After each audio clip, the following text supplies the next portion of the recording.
This is my take from podcasts. If you want to listen summary of podcast, start with a free trial for detailed summaries on Apple Podcasts and Spotify using link in descriptions and support with tips on Patreon.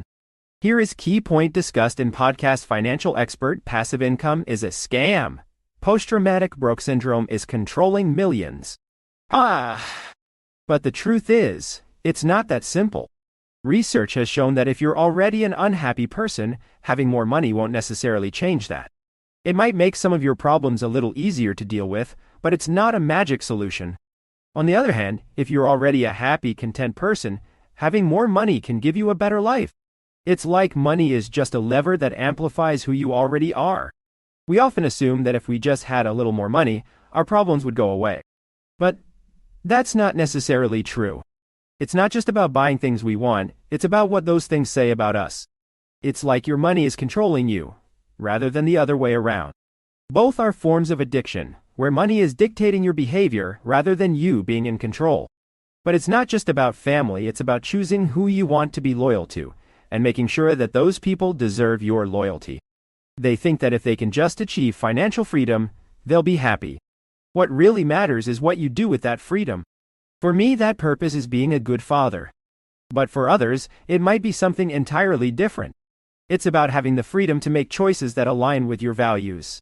And that's something that anyone can achieve, regardless of their financial situation. It's about being true to yourself, and living a life that reflects your values. But most people are somewhere in between. And that's okay. The key is to keep moving up the spectrum, and to keep making progress towards your goals. They think that if they can just save enough, they'll be happy. What really matters is what you do with that money. Do you use it to pursue your passions, or do you use it to buy more stuff? And that's where the concept of contentment comes in. Happiness is fleeting, but contentment is a durable emotion. It's about being satisfied with what you have, and not constantly striving for more. And that's where the role of dopamine comes in. Dopamine is the chemical that drives us to want more. But it's not the same as happiness. Happiness is a feeling of pleasure, but dopamine is a feeling of anticipation. It's what drives us to pursue our desires, but it's not what gives us satisfaction. They think that if they can just achieve more, they'll be happy. What really matters is what you do with what you achieve. Do you use it to pursue your passions, or do you use it to buy more stuff? And that's where the idea of trading addictions comes in. They need to trade their addiction to stuff for an addiction to something more productive. For me, that's writing books and podcasting. For others, it might be something entirely different.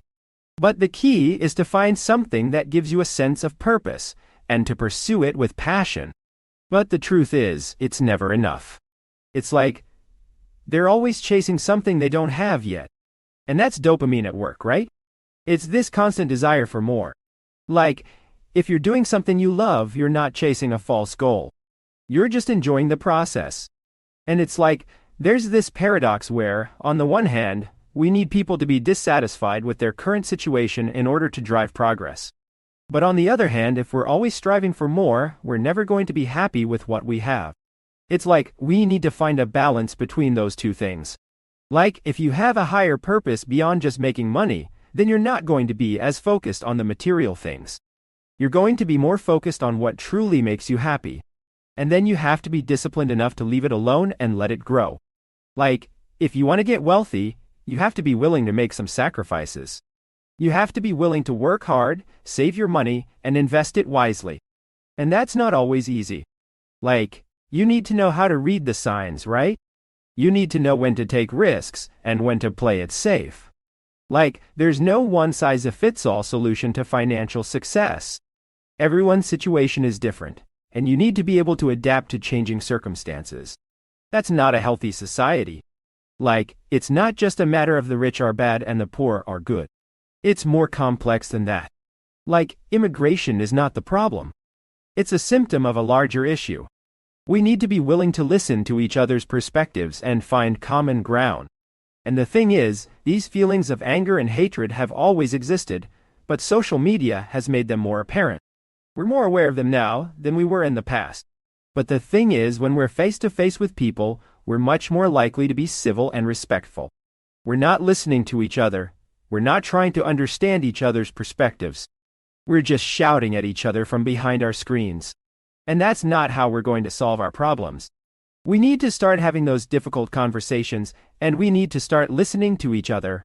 He didn't hide behind his screen. He didn't just tweet out his opinions. He went out there and engaged with people. And that's what we need more of. We need more people who are willing to have those difficult conversations, who are willing to listen to each other, and try to understand each other's perspectives. We need to start valuing empathy and understanding over outrage and anger.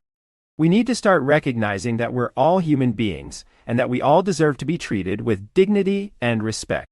But the truth is, everyone's life is unique, and what works for someone else might not work for us. It's not just about being happy, but about being at peace with where we are in life. And then there's the whole idea of money and how it relates to happiness. But what's really interesting is how our relationship with money is often tied to our sense of identity and self-worth. Others have an avoidant attachment style, where they try to avoid thinking about money altogether. And then there are those who have a secure attachment style, where they feel comfortable with their finances and aren't controlled by them. What works for someone else might not work for us, and that's okay. We just need to figure out what works for us, and be true to ourselves.